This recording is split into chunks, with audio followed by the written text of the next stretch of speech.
would like to call this meeting to order. For joining us during our weekly hybrid MLS breakfast meeting. My name is Shun Zhang with Remax My Home in Temple City. And I'm your November program chair. Brendan Zareski will help us with the Pledge of Allegiance. Please stand for the Pledge of Allegiance. I pledge allegiance to the flag of the United States of America and to the republic for which it stands, one nation, under God, indivisible, with liberty and justice for all. Thank you, Brendan. Next, we will have Cosmo to give us the inspirational quote. This inspirational quote by the person who created the light bulb. Who is that? What it says that I have not failed. I just found 10,000 ways that won't work. Thank you, Cosmo. I'm also looking for ways to make it work. So just a little bit about myself. I am one of the board of directors and I'm the legislative chair for 2022. I have been with the WSGVR since 2009. I have two boys. They're both in high school, finally at the same school that I can drop them off and pick them up at the same time. One is a freshman and the other one, the older one, is a junior. So we recently just bought a puppy, so it's 4 months old. And I never thought I would like dogs or anything because I was bitten when I was very young. That was many years ago. So we all love her. She's very adorable. In another couple months, she'll be bigger than I am. I heard she's the half size of me right now, but very soon she will be same size as same height as me. So just a few housekeeping. All participants will be muted upon entry to the MLS breakfast meeting. And should you have any questions or comments, please enter them in the chat box. Please remember to join us weekly as we have our hybrid MLS breakfast meeting every Thursday at 9 a.m. As always, this meeting is being recorded and will be available online on our YouTube channel, West Singapore Valley Realtor. Please remember to follow WSGVR, social media on Facebook, Twitter, and Instagram. You can also watch all our pre-recorded video on YouTube. Join our text message group for updates. Text WSGVR to the 888-304-2201. Quick tips. In a Matrix, CRMLS has added accessory dwelling units, ADU, as required information for the listing input templates for residential and residential lease property types, and for all statuses. During input, you must specify if your listing has an ADU. If it does, you must complete additional field. I'm not gonna read the list of inputs. We will also have a speaker to talk about ADU from the city perspective. Today's agenda consists of our affiliate spotlight, Brenda Zareski, First American NHD, followed by our guest speaker, Bryant, the city manager of Temple City. Just a reminder that to be eligible for today's drawing, you must be a WSGVR member. We will be having an attendance drawing, Amazon gift card drawing, and 50-50 raffle. Today, our affiliate spotlight will be brought to you by affiliate committee chair, Brendan Zareski, and vice chair, Joseph Nguyen. Please remember to support our affiliate with your transactions. Brendan, take it away. I think I realized I am the affiliate spotlight, but I'm also bringing it to you by me. So it's by me, for you. All right, good morning, everyone. As you all know, I am the affiliate chair this year, so I'm ending my wonderful year as the affiliate chair. I work my day job. I work for First American Natural Hazard Disclosures, and you guys have seen me on panels over the last year. But I'm going to go through a couple of personal things that I've gone through recently And I'd like to share that with you just so that you guys know a little more about me personally. So if you go to the first slide. So this is a picture. This is my grandfather. He passed away October 13th, so last month, about a couple weeks ago. And he died at 93 years old, 93 and a quarter. So he was 3 months shy of his 94th birthday. And as you can see up there, he was a professional baseball player for Cincinnati in the 1950s. And he passed away as the 28th oldest Major League Baseball player alive. And he was a knuckleball pitcher. So any baseball fans, a knuckleball is a really hard ball to throw. And it ended up costing him his career because he would have needed a Tommy John surgery that they do a lot these days. But in the 1950s, as you know, that didn't exist. So he did love our family. And the funny picture is the middle picture up there was a picture at my sister's wedding. He stole the mic from me and went on a 30-minute tirade, and I just let him go. It was one of the best moments ever. But yeah, and the bottom right corner, so the bottom left corner, I went home about a month ago to see him right before he passed away. And this is something I suggest to people that I had the opportunity to really say my goodbyes to him. So I think that was something that I will remember for the rest of my life. And I got to spend a lot of time with him when I lived in Atlanta, taking him to doctor's appointments and doing things with him. And I really got a special time with him and to learn stories about my family that my dad and my uncle didn't even know about him. And so I highly suggest, if you have that time with your family, to really take that time. And the bottom right corner is a special picture. So that's my cousin Gil on the far right. He lives in Marina Del Rey, and then my cousin on the left. And we are the last of the Sobranskis to carry the name down. My family has a lot of females in the family. So I told them, pressure's on, guys. We got to have a boy or the family dies. Right. So that was something that was great for my grandfather. I know that was very special. Our family broke up a couple of years or 40 years ago before I was even a thought. Because of money. And that was something that I always wanted to bring us back together. And so this past, I think it was 3 years ago, I met this cousin and I brought the family back together. So it was a really cool moment. If you go to the next slide. So this is my puppy. I got her about 7 months ago. Her name's Sky. And she's a super mutt. She's a husky, Malamute, Samoyed, Cocker Spaniel, German Shepherd. Yeah, she's like a lot of things. But she's super fun. She's actually a medium-sized dog, so she's not too big.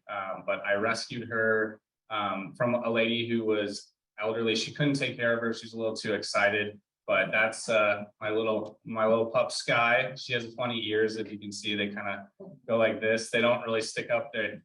I call her a half husky because they wanted to go up all the way, but she just didn't get it. So other than that, that's pretty much the last couple of, I guess, months since last time I did this. So I got a puppy and my grandpa passed away, but I really appreciate that you guys come every week, and I love sharing my personal side of me. So it's not just business all day, but thank you guys.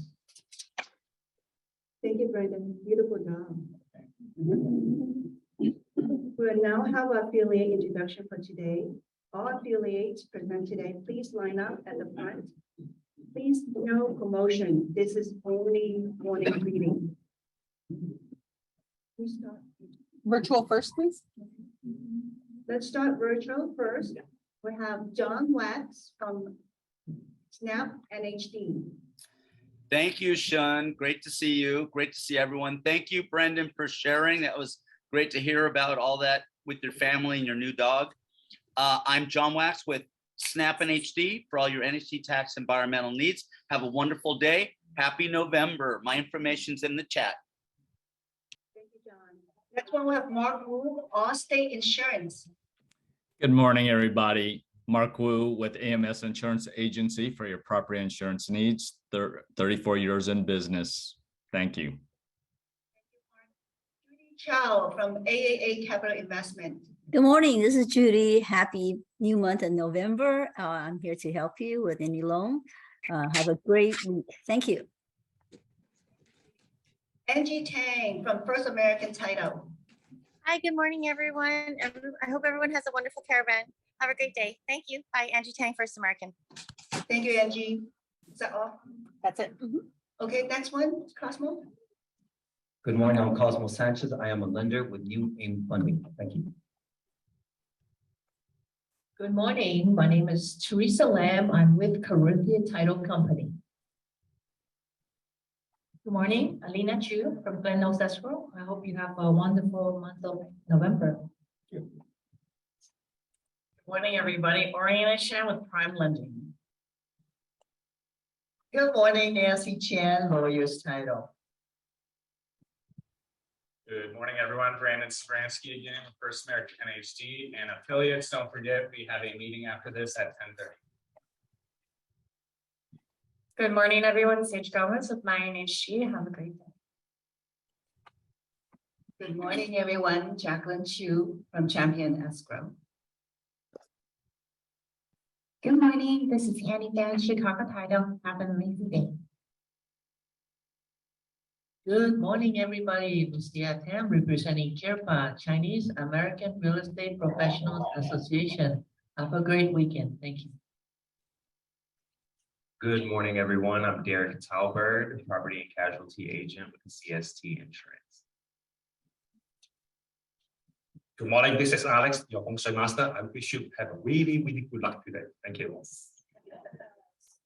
Good morning, David Trang with Home Call Home Warranty. I can guarantee you be good luck and be wealthy if you buy a ticket from me today. Anyone else? Thank you. Thank you, everyone.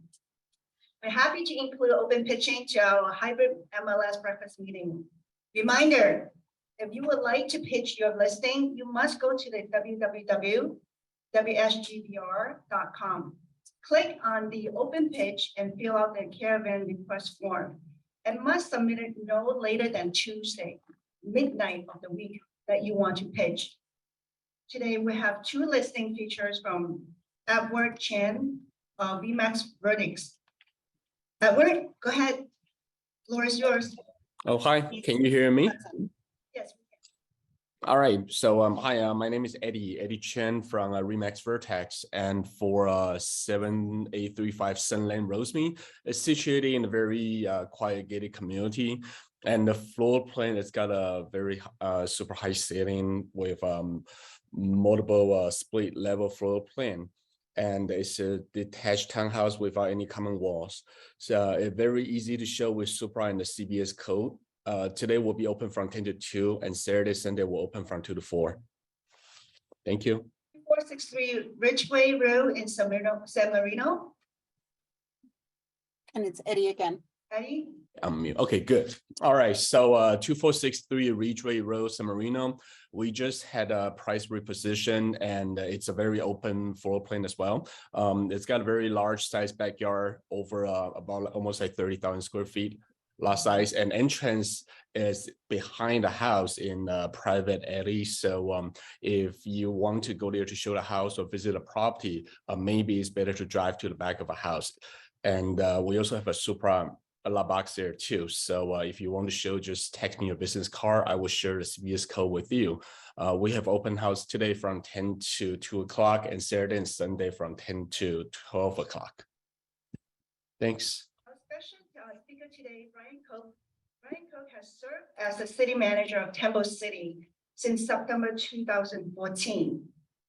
Prior to his appointment in Temple City, he worked for 10 years in the city of South, where he served in several capacities as assistant city manager, director of finance, acting park and recreation director, and assistant to the city manager. Prior to the city of Southgate, Bryant worked in the city manager's office of the city of West Hollywood for nearly 4 years. Bryant is involved with several regional agencies and groups, including in the San Gabriel Valley COG City Managers Technical Advisory Committees, the San Gabriel Valley Economic Partnership, and he sits as a member of the Los Angeles County Liability Trust Fund Board. Let's welcome, give applause to Speaker Bryant Cook. Thank you, Shan. Thank you, Berlin.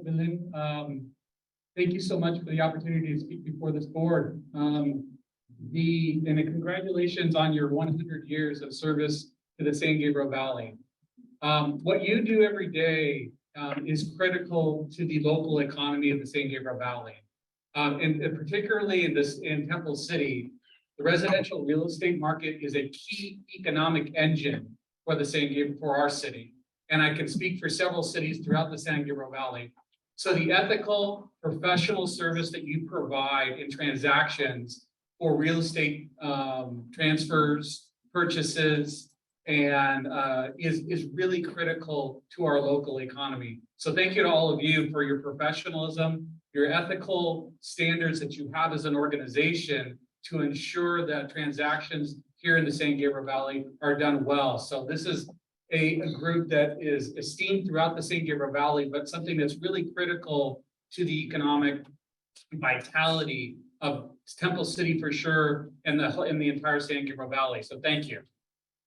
I was thinking about what Brandon just talked about his grandfather being a knuckleball pitcher, and I kind of think of a council meeting as being thrown knuckleballs every day. You know what a knuckleball does? It doesn't stay in one place at one time. It kind of goes all over the place. It's not a straight slider or a straight fastball that's coming down the pike. It's really something that's, you have to be nimble and be able to adjust. So in terms of where we are heading as a city, I would say from a housing perspective, we have been threading the needle. And why do I say that? Well, I see a couple pictures of the state capitol, and that's part of the challenge that cities have had over the last few years. We have truly been threading the needle on how we provide housing in our community in a completely built out urban infill situation that we have in Temple City and many of the cities throughout the San Gabriel Valley. Our challenge is to provide a capacity of an additional several thousand units in the next 8 years. And how we do that is very challenging. And I'll talk about some of that in a minute. One of the ways we've been able to do that, and I saw earlier today or earlier this morning, was your checklist on ADUs. And that's one of the ways we've been able to provide that housing capacity within the San Gabriel Valley and in Temple City in particular. If you think of Temple City, as all your clients will probably tell you at some level or another, it's that idea of having that single family home with that backyard. Not always thinking about the larger density that other areas of not only the San Gabriel Valley, but the larger Los Angeles County area has. So that has been a real challenge for Temple City over the last few years.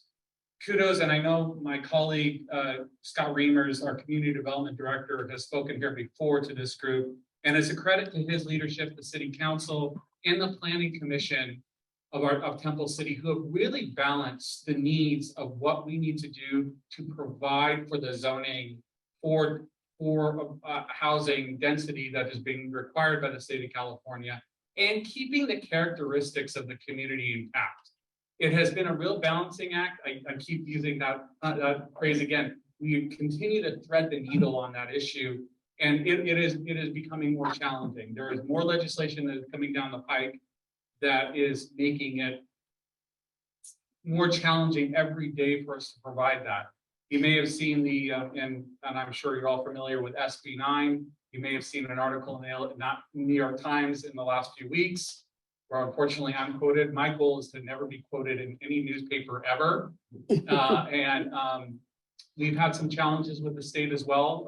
The state has looked at us and said, okay, well, we understand that you want local control in terms of what you want your housing stock to look like, what you're trying to do with density in your communities.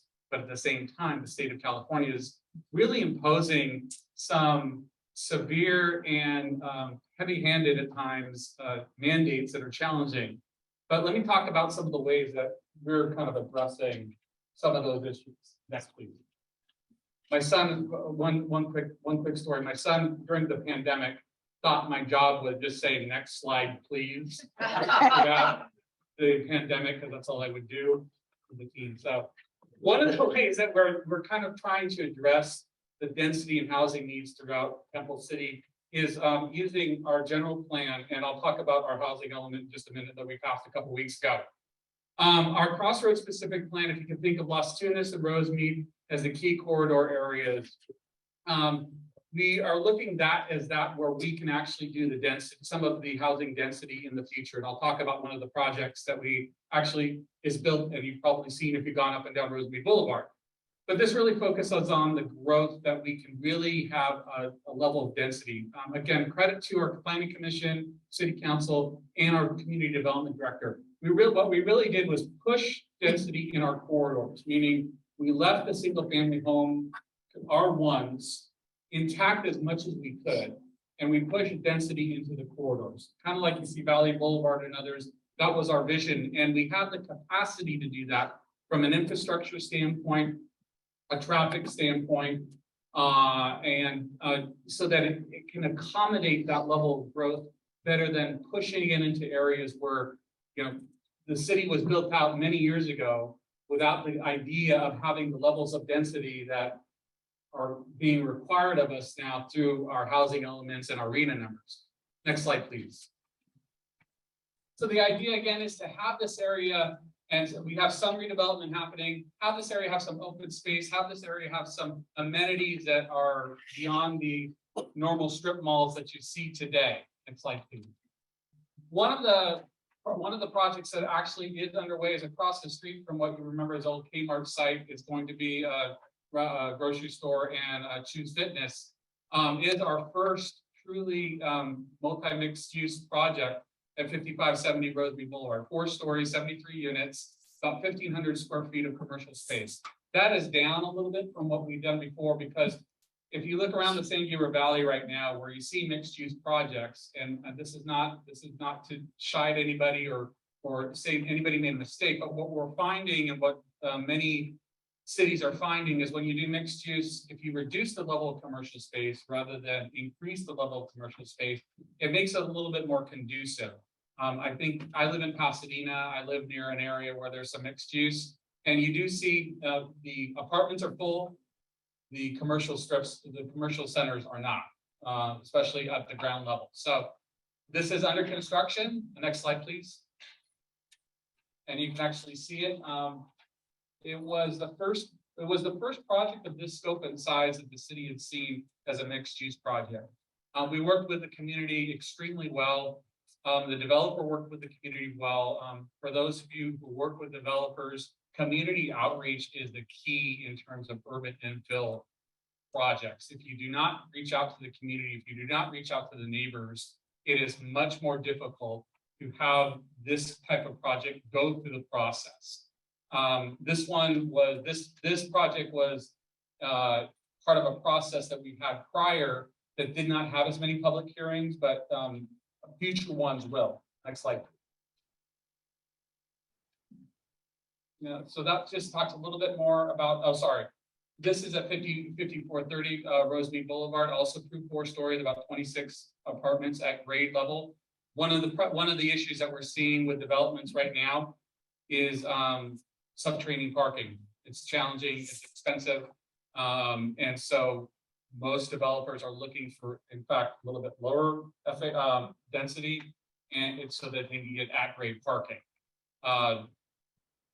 With inflation and everything else and construction costs going up so dramatically, I could even tell you what the cost is to do subterranean parking today as it was back in pre-pandemic times in 2019. Next slide, please. Across the street from there is, maybe you'll remember, a relative to the past, Kmart.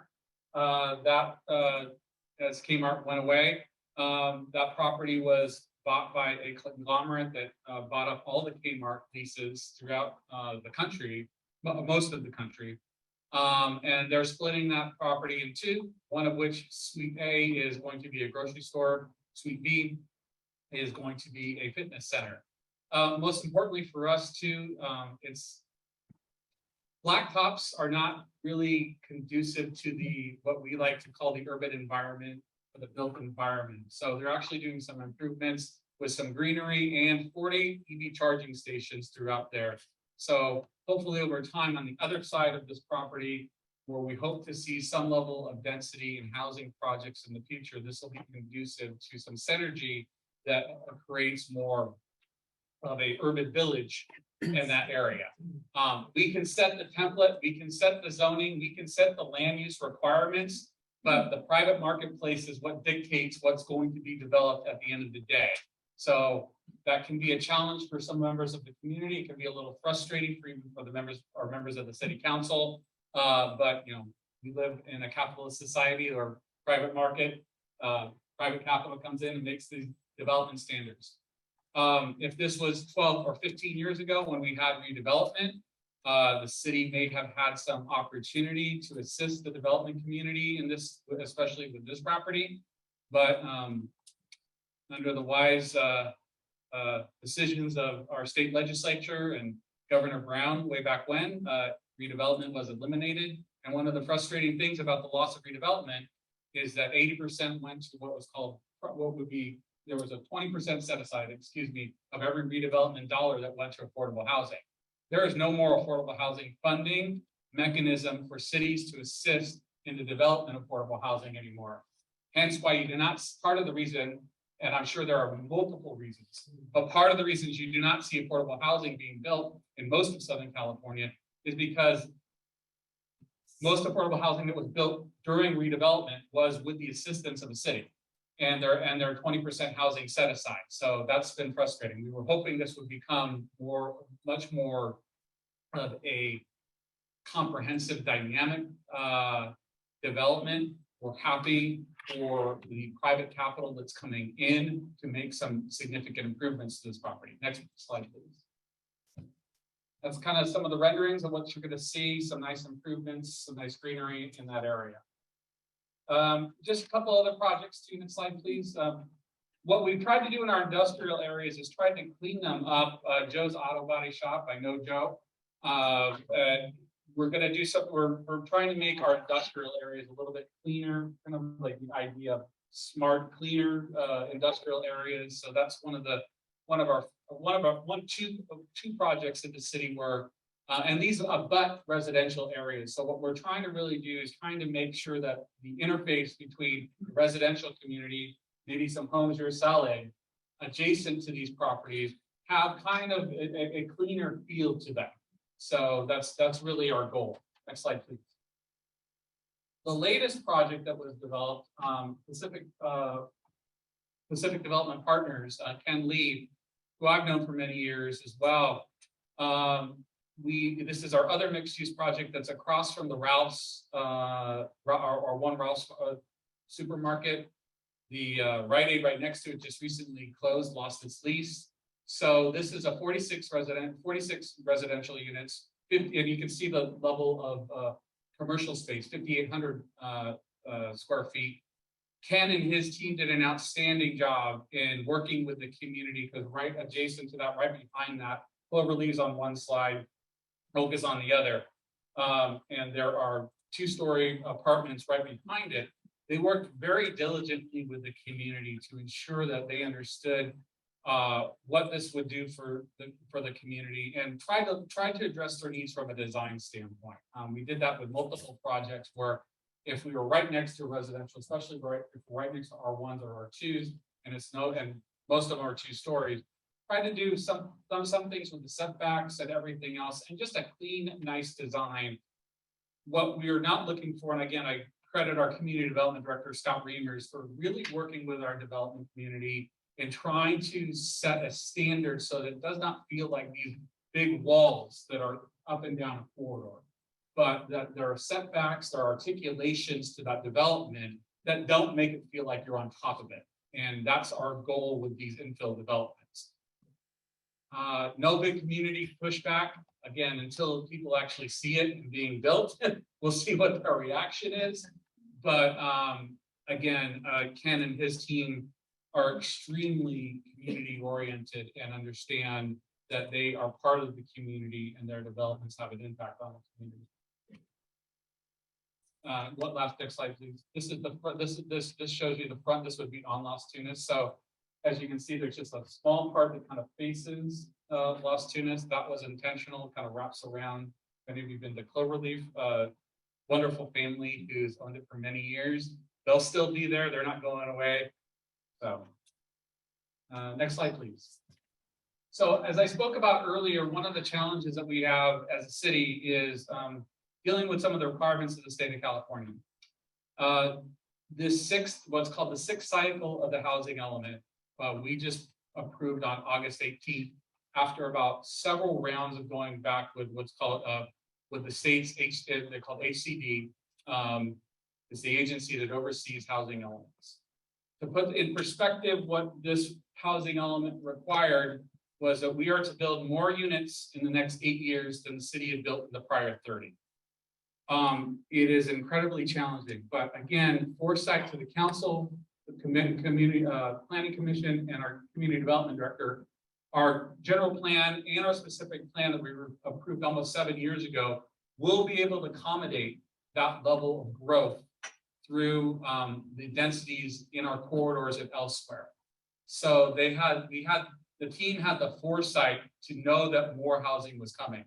We didn't expect this much housing to be coming. So one of the key elements that we talked about at the October 18th meeting was there was no upzoning that was required. As you can imagine, for a community that's primarily a single family home community, to upzone an area, especially go from an R1 or an R2 to an R2 and an R3 respectively, is extremely challenging. And if you followed what's happened in other cities, this housing element has become a major political issue and has become a major bone of contention within the community itself. So next slide, please. One of the things we're going to be doing, and one of the requirements, we have a lot of program requirements in this housing element.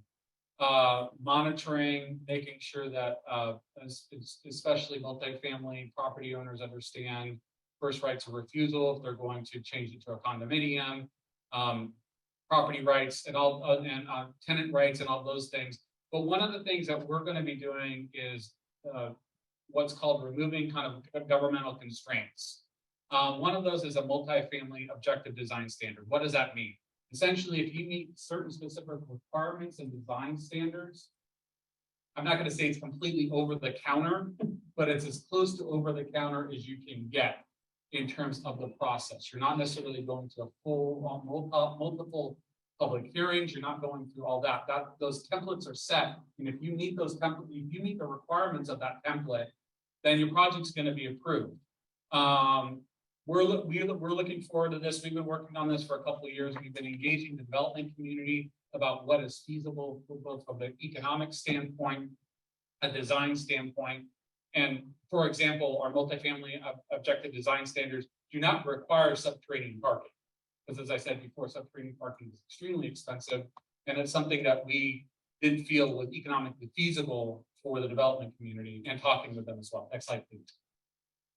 Couple other things that we'll be doing as well, and the state is very, very keen on one of these elements. One is an impact fee ordinance, just looking at, and that's for affordable housing impact fees, and an inclusionary housing ordinance. We do not have an inclusionary housing ordinance now. Both of them we will be studying. This does not mean we have to do them, but we are looking at them. It is an extreme challenge, as many of you know who sell properties in Temple City. The affordable component of what Temple City can provide a median income family household is extremely challenging. So we're looking for ways to do that in a way that doesn't constrain development, but at the same time provide some opportunities. So ADUs. Part of the reason we've actually been able to meet some of our housing requirements is because of our ADUs in the city. We have been counting them. The state of California has allowed us to continue to count them as affordable units. We will continue to do so. We haven't compared ourselves to other cities, but anecdotally, hearing from my colleagues throughout the San Gabriel Valley, we're one of the higher end cities in terms of the amount of ADUs we have. You can see the stats right there of how many we have going on at the moment and how many we've approved over the last few years. Next slide, please. Yes, so about on average every year, we're approving a little under 40 ADUs every year. There are about 10,000 units, housing units in the city. So people are utilizing and looking to not necessarily tear down and build as much as they used to, but they're actually looking to add on and use ADUs as an additional housing unit. Next slide, please. And you can see some of our stats. When the ADU laws were put in place, as many of you remember, they used to be called granny flats, but law changed and they laid out exactly that what the requirements were. Again, this is the tension between us and the state of California, to be quite frank. If we were just to follow state law, there would not necessarily be any design review or anything else like that. I think part of the reason for our success is we've tried to accommodate the best we can, integrating ADUs and other levels of density into the community that's compatible with the surrounding neighborhood. What the least thing you want to see is something that looks kind of like a monstrosity next to single family homes or something like that. And again, part of our success really has been integrating the design standards, the approval process with what those surrounding neighborhood is looking for. Next, please. Some trends that we've been having over the last few years, or last year or so, is that 2021 was a pretty rough year, but in the last 3 months, we have seen a uptick in permit valuations. As you know, permit valuations is the estimated amount of value that a single family home, multifamily home, and in terms of improvements they'll be providing. We've seen that go up dramatically, especially in the last 3 months. Next, please. We've stayed steady in the last few months in the last year. It is not similar to the boom time of about 6 years ago, but we are getting back up to pre-pandemic levels at this point, which is good for us because, again, our residential real estate market is one of the key engines to our economic vitality and our survivability. If our school district is doing well, our residential real estate market is doing well, hence the city is doing well. Our amount of our amount of permits are getting back to pre-pandemic levels as well. And in some cases, we're starting as we saw August, and Scott had told me about our September numbers as well. We're getting past pre-pandemic. We're getting back to, pre-pandemic levels, which is really great. I'll talk about a couple other quick things too. Next slide, please. I'll flip through those. So our permits are back. Next slide, please. We put this up here because it's inspections, because pulling the permit is one thing, completing it and actually having it inspected and being built is another. That's what we're also seeing too. People are actually pulling the permit and completing the work. During the pandemic stage, we actually extended permits that were about to expire by 12 or 18 months so that people would have the chance to get back once they were comfortable with building again, and once the building supplies and the contractors were able to build again. So this is a good sign for us, and one kind of benchmark we look at to see what type of economic activity is actually happening in the city. Next slide, please. Next, oh, sorry. Thank you. So just kind of a summary of the trends of where we're going. We're seeing more development, and we're getting back to pre-pandemic levels. We're also seeing that in our sales tax numbers too. The community development, our admin services director, essentially our CFO, and I, Susan Pagadas, we were estimating, especially with our restaurants representing about 40% of our sales tax revenue, that we would lose a lot of money coming down the pipe. I lived through the 2008 recession and the aftermath of that as a finance director in a prior city, and so did Susan, and we were very concerned that essentially the economy was cratering and there would be complete restructuring. I'm happy to say that hasn't happened. I was completely wrong in that assumption that things were going to completely collapse, and we're back. Investment in the real estate market is not the same as it was during the boom years of 2013 to 2019. But again, our numbers are recovering, our inspections are up. There has only been one project that has been shelved due to increased costs and other issues. It was a smaller mixed-use development actually within that Crossroads specific plan area. It was a tough project to do anyways, but it was the only project thus far that we've lost in the last couple of years. So thank you for the opportunity to speak before you today. I'm here for any question.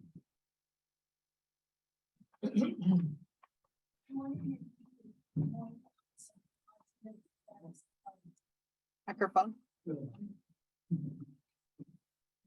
Hi. Good morning. Dione with Remax. I'm wondering if you could point out some positive effects of the corridors and of building more density along the corridors and less automobiles. That is a challenge because we live in Las Tunas and Roseby and Temple City Boulevard as well, are major corridors, north, south, and east-west corridors, two freeways, two large freeways. In terms of the automobile density and the amount of vehicular traffic you'll see, that's kind of to be seen.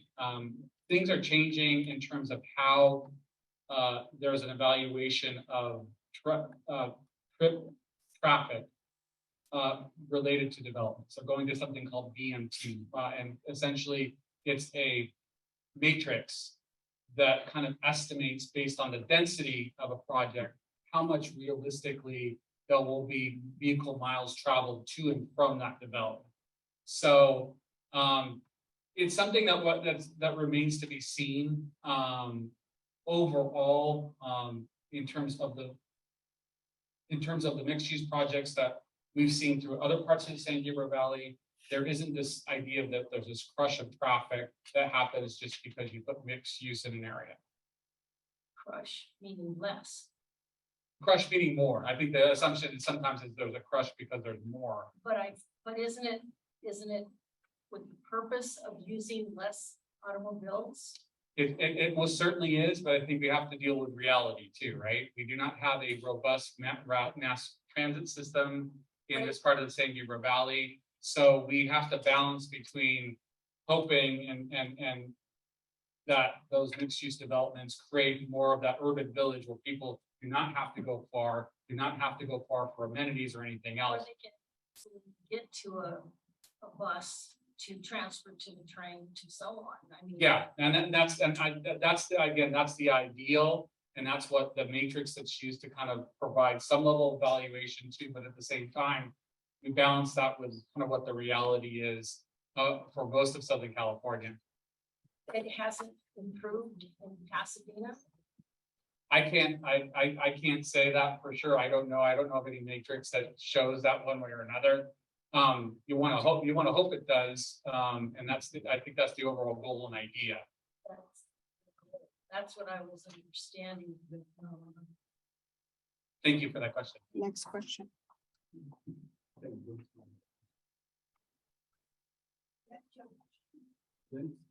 I did, but I was gonna help you do Zoom. So if you're gonna do Zoom, I'll ask my question. Shun, talking to the microphone, please. Hi, good morning. Thank you, Mr. Cook. My question is, earlier in your presentation, you mentioned that the first project didn't have public hearings, but others would. Why did that particular project not have any public hearings? That was prior to a change in our zoning code, which allowed for the director's review of that project. That was taken away. For large density projects like that to not have some level of public hearing would have a level of backlash for the community that at least for the council, for the planning commission, and for staff, to be quite frank, for us to make those kind of decisions on the staff level is problematic in terms of just the community pressure. And we have a community that's just getting used to urban infill projects. We're beginning of having a community that's just getting used to seeing the level of density that the community hasn't seen before. So allowing the community to be engaged in the process, allowing the community to give direct feedback, not only to the planning commission and council, but also to the developer, is critically important to the overall success. Where you've seen project really struggle throughout the San Gabriel Valley is where there's just pure by right ability for development to come in, and if they just kind of slam it in.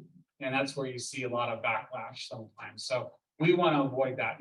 And yes, that does take more time, and time is money for the development community, but we're trying other things and implement other process improvements so that the development community can get those projects through and have some level of certainty as to the feasibility of a project being approved and the feasibility of a project being successful in our community.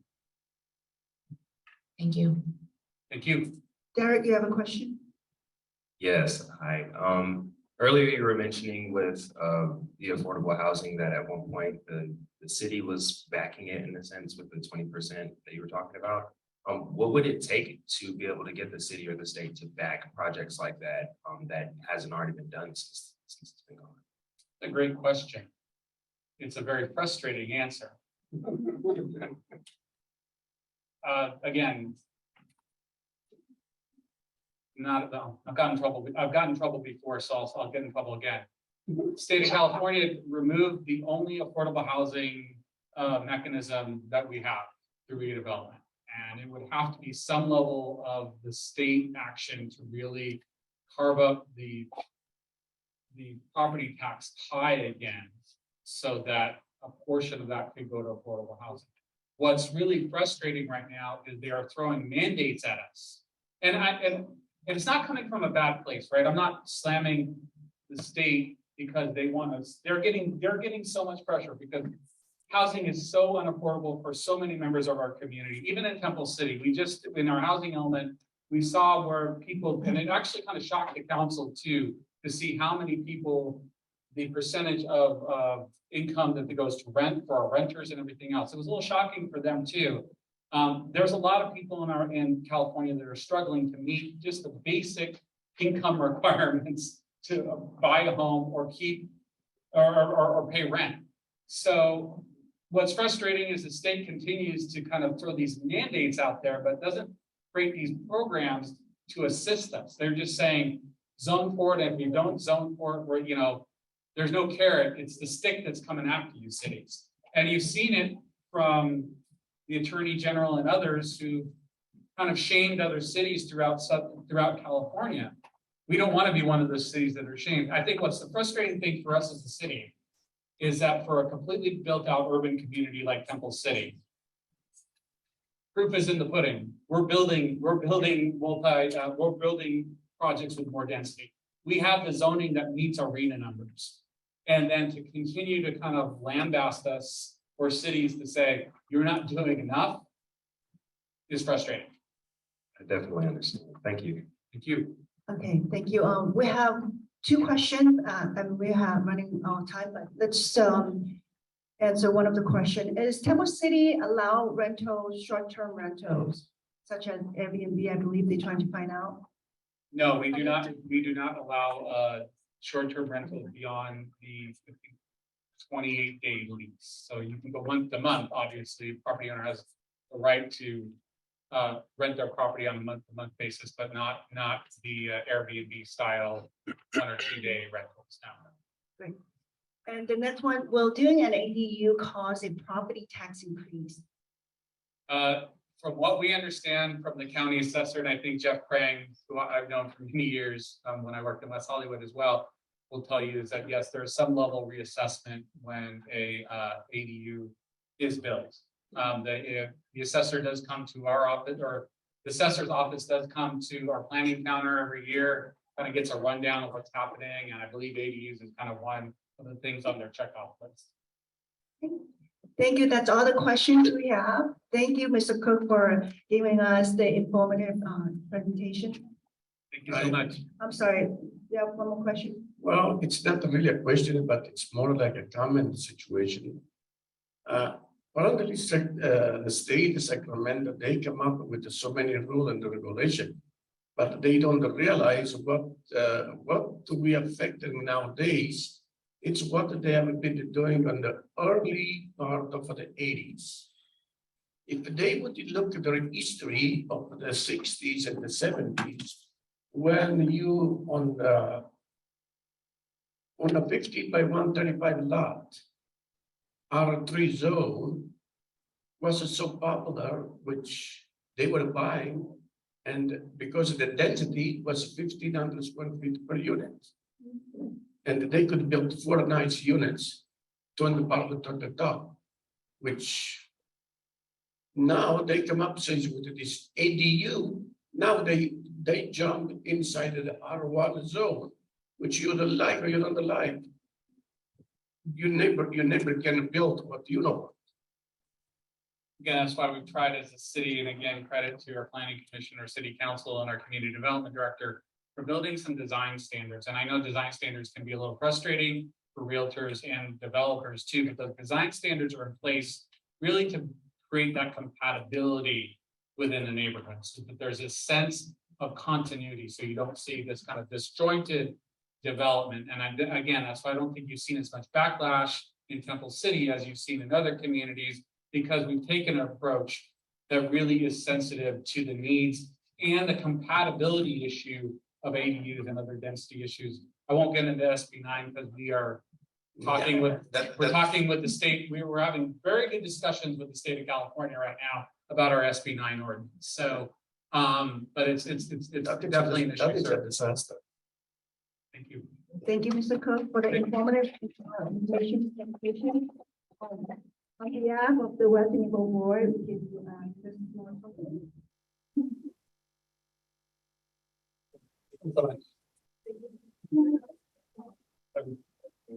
Oh, there we go. Oh, thank you. I just took my phone. Thank you. Thank you. I'm so excited to see all these development going on in Temple City, as well as the other cities. So seeing all these new, brand new kind of a development, it's kind of will add into the modernization of the Temple City. So I'm excited. Next one, we will have the WSGVR drawing. Attendance drawing, all WSGVR members are included in the attendance drawing. Not all can be displayed, but all included. The pot is at $200 today. If we don't get a winner, $25 get added to the pot each week until we have a winner. If we get a winner, pot will begin again at $25. If for our last breakfast meeting of the year, we still don't have a winner, we will draw names until we get a winner. Winner must be present either live or virtual. When your name is called, you must announce that you are present. If we call your name 3 times and you do not respond, then we have to move on, no exceptions. So let's start with the wheel.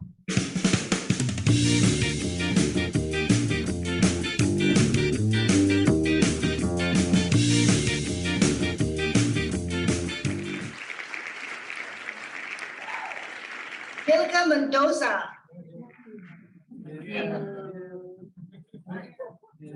Angelica Mendoza. Come on, it's $200 today. Okay, last call, Angelica Mendoza. Sorry, next time. Okay, our donut got an upgrade, as some of you have been eating yogurt, and we have bagels, gourmet donuts, and pastries. We will also be giving away a prize each week to attend those in person. So make sure you attend in person. Now it's time for one of the lucky member present and win a prize. Okay, pick a number and win a prize. So then that will help out with the prices. Pick a business card. Yeah.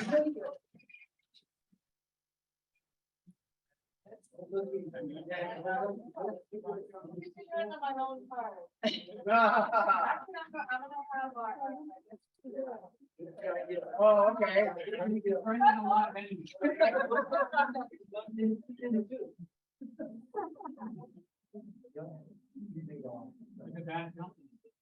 Oh, my goodness.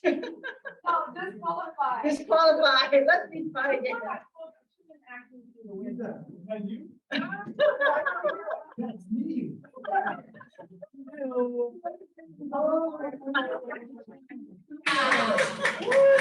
The winner is Cosmo Sanchez. Go pick the. So let's be able to see you open this. You pick number 3 or 7. So you get a Slurpee, so 11.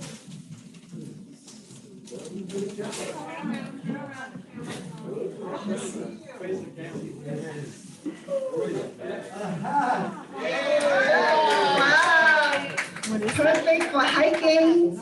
Oh. Okay, I can take it.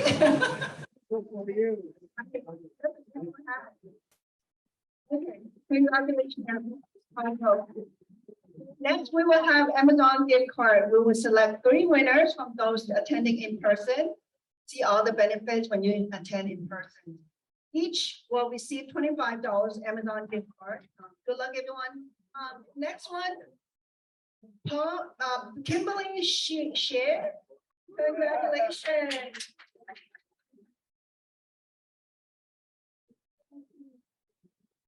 Oh, Stephanie Lee. Congratulations, Stephanie. And one more. Next one is Jeffrey Ha.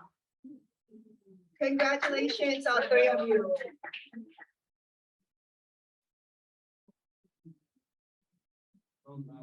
Okay, please make sure to participate in our education classes.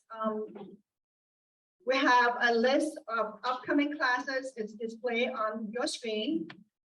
The 45-hour DRE licensing renewal continuing education webinar, which is Friday, November 4th, 9:30 to 12:30.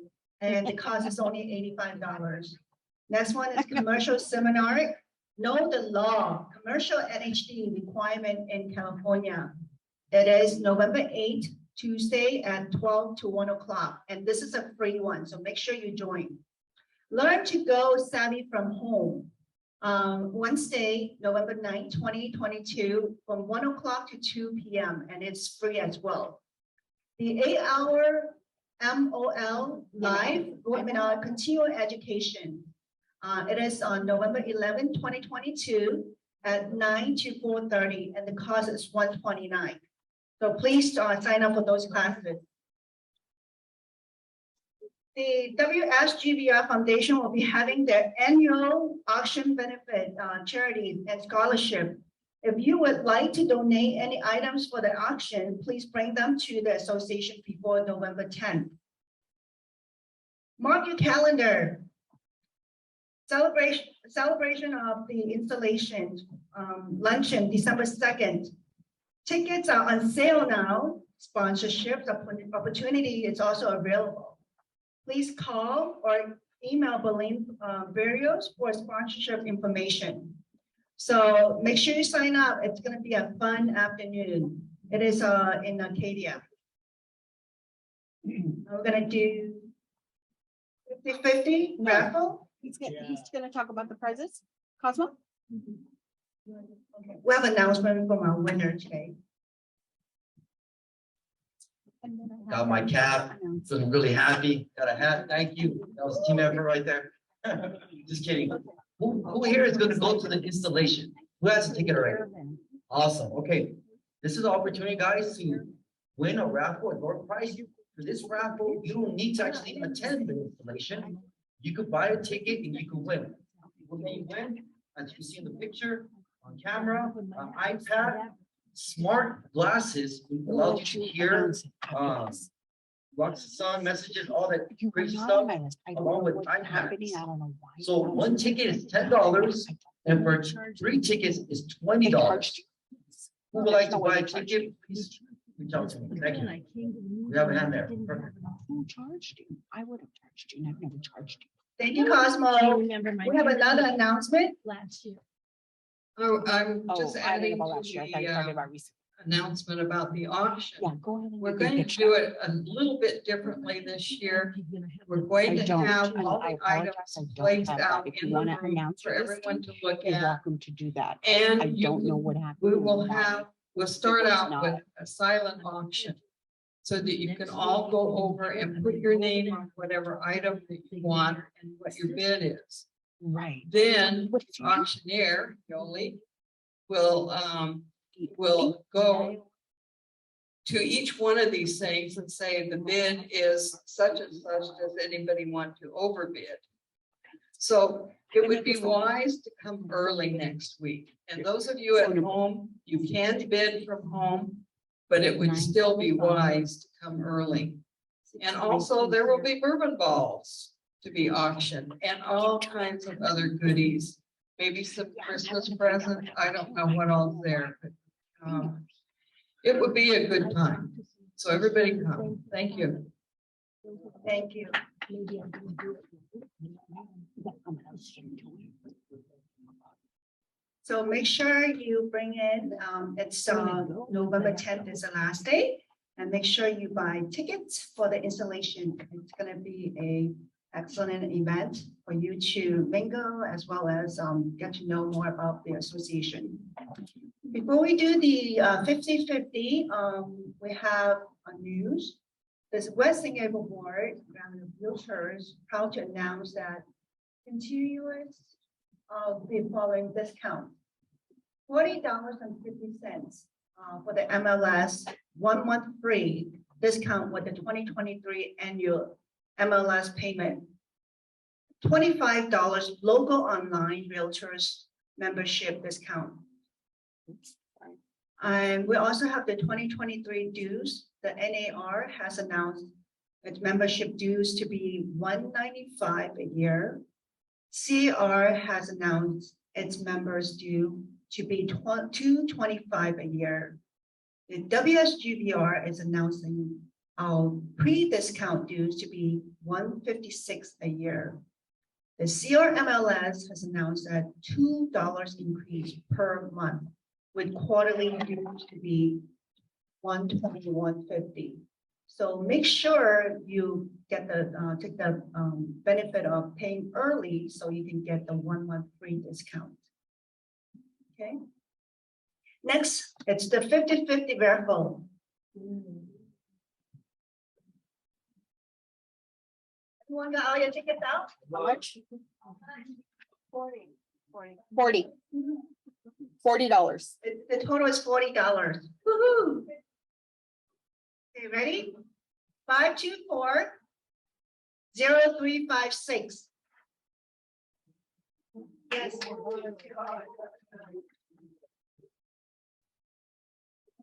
Congratulations. And again, please join us next week for our foundation auction benefiting charities and scholarships. Once again, congratulations to the WSGBR on our 100 years celebration. Thank you everyone for joining our meeting today. This meeting is now adjourned. Have a great day, everyone.